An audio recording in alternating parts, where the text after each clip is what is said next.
just gonna hand it over to Dawson as he loves to host conspiracy time. So let's. None of us have heard what he's thinking about. So No. I'm excited to hear what's a conspiracy today. All right. Well, I'm actually I have an article pulled up here that I'm actually going to read off of because this one's just so complex that I tried memorizing and coming up with something for you guys. I'll read through it. I'll skim through it, but this one's pretty intense. Okay, and this one is how the NBA rigged the 1985 draft lottery. Okay, so this story was it was huge since 1985 until today, but it really came out last year when Zion was draft eligible because other than LeBron and whatnot, they were saying that Zion is the biggest prospect to come out of college since Patrick Ewing in 1985. Okay. Patrick Ewing was a 3-time consensus first-team All-American, 2-time Big East Player of the Year, national champion in 1984, and 1985 National College Player of the Year. He was like the hottest prospect to come out of college basketball in forever. And obviously the Knicks and New York and Ewing just seemed like the perfect fit, right? They seemed like the perfect fit, adding, this guy that could score, rebound, defend at Hall of Fame level, obviously, being paired up with the Knicks. Okay. So let me jump down to some of the more, not scary theories, but elaborate theories that some of these conspiracy theorists have come up with. If at any point you guys have any questions, cut me off, let me know. Okay. So in 1985, what they did was for the draft lottery, they had a bunch of envelopes with all the teams eligible for the first overall pick. And they put it in this big, huge plastic sphere. And then David Stern spun the sphere around. The envelopes went crazy. And then he went in and he would pick an envelope. Okay. And the first theory is that the New York Knicks envelope was bent at the corner so that when David Stern reached in to grab the envelope, he could feel the bent corner and then pull that one out. Okay. And I just did some research, and there's actually a video of the guy who was placing the envelopes in. He's an NBA employee or something like that. I don't know who he is, but he's placing all the envelopes in. And then all of a sudden he goes to place the Knicks envelope in, and he goes like this, and it jams on the corner of the ball, and it bends the envelope, and he just places it in. And then all the other ones just get placed calmly like this. There's actually a video of it. I'll roll it now. As Wagner tosses the envelopes into the plastic ball, he presents the first piece of evidence that the draft was rigged. Look closely as he bangs the fourth envelope, which contained the New York Knicks draft card, against the metal of the plastic ball. As the envelope falls into the ball, if we freeze time, we can see that the corner of the envelope is now bent, marking it as the one that contained the New York Knicks draft card. He does not come close to hitting the metal with any of the other envelopes he tosses in. All right. So like you saw from there, the guy, again, puts it in the sphere, completely damages the corner of the thing. And then the rumor is from here that David Stern reached in, felt for the bent envelope, and grabbed out the bent envelope, which obviously had the New York Knicks logo on it, giving them the first overall pick. Okay, the second theory, and the one that actually drew me to this and that I've actually heard of before, is that but prior to placing these envelopes in the plastic sphere, they put the Knicks envelope in the freezer and hit it with dry ice so that it would be freezing cold. So when David Stern reached in, obviously he'd feel the freezing cold one, pull out the envelope, and then reveal that the Knicks got the first overall pick. They just stop you. Go crazy. This is giving me huge Brooklyn Nine-Nine vibes. You know that episode where Terry is trying to decide who gets the new cop car between him, Rosa, and Scully and Hitchcock. Yeah. He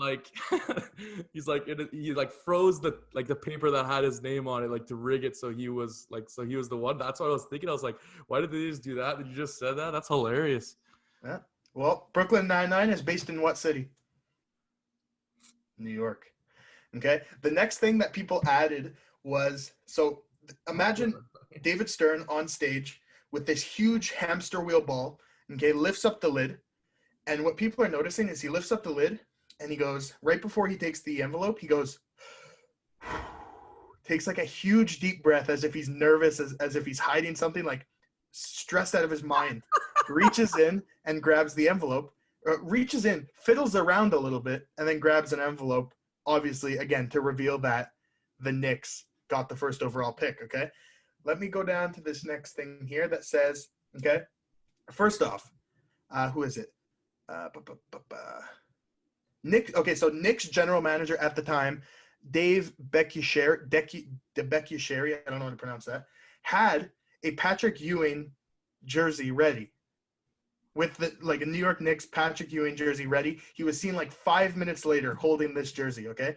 And this isn't when the draft lottery was initially held, it wasn't like today where you have like a 15.2% chance of the first overall pick. They threw like 8 or 10 envelopes in there. So literally you had it was either like a 10% chance or something like that. And he prepped a jersey with it. So they could have had the 10th overall pick for all he knew. But he prepped this jersey with Patrick Ewing's name on it. Again, supposedly knowing that they were locked in to get the first overall pick. Okay, David Stern, in a quote right after the pick was selected, he goes, "We are very pleased with the outcome of the lottery." Isn't that a bit strange? Okay, obviously, for people who don't know, Patrick Ewing went on to have a Hall of Fame career. He lived up to his hype as the prospect. Obviously not, the greatest of all time by any stretch, but a Hall of Famer. And again, with the New York Knicks, bringing basketball back to New York. So that he is the brought theory. basketball back to New York, and people at MSG still don't know who he is when he walks in. That's crazy. But that is the second conspiracy theory. A little more realistic than the Michael Jordan, Jimmy Butler one, but I'd love to hear your guys' thoughts. I think, It adds up. yeah, I think it's more believable than the Jimmy Butler one, in my opinion. I'm not totally sold on the fact that he was holding like the jersey or whatever, because I feel like when there's a guy like that, I feel like everyone will make a jersey. Yeah. But it's like the same thing on like draft night and stuff. Yeah. But I mean, listen, if they're gonna do it, there's a whole lot of points. I mean, conspiracy theorists are always gonna juice things up a bit. But listen, if those facts are true, it's definitely sketchy. It's interesting. It would make sense, I mean, if you want to probably the biggest market, right? It's the biggest team. You probably want to put the biggest player there. I mean, if they were gonna rig it, they probably would have sent Zion to the Knicks or something, But it's interesting.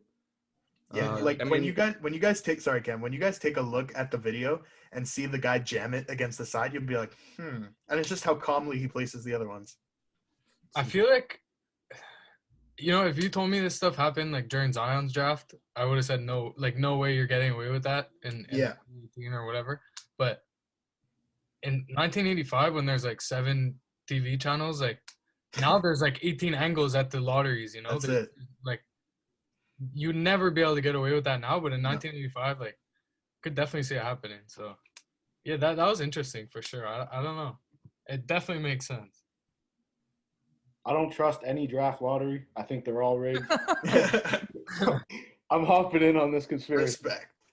So, okay, if you guys had to guess, what do you think it was the bent corner, or do you think it was frozen, or was it both? Or I mean, if you see him jam it, then odds are like it was that one. Yeah. I'm gonna have to see the video though. I'm gonna have to see the video first. But like, to me, if there's how many envelopes are there? There's like 100 envelopes in there. Like, it's kind of hard to like. No, there's like only 10 because there's only 10. Okay, right, I thought because you were like 10 per team. No. Okay, then it definitely could happen. Then that's for sure. Yeah. I think that's the easier play than freezing it, because Yeah. if you freeze it and then you stick another envelope on top, wouldn't the other one be cold too? And then which one's colder? Like you'd need a few minutes to fiddle around. In there, Yeah. But yeah, no, I think it was the bent corner for sure. Yeah, I think so too. So do you think that it was rigged? I think it was rigged. I believe it. Yeah. It makes too much sense. It's not. Do you believe it? Do you like? What do you mean? Yeah, it is. If you believe it, if you it's a believe it. conspiracy. I believe it for sure. I think it makes too much sense. You sold it. I'm 100%.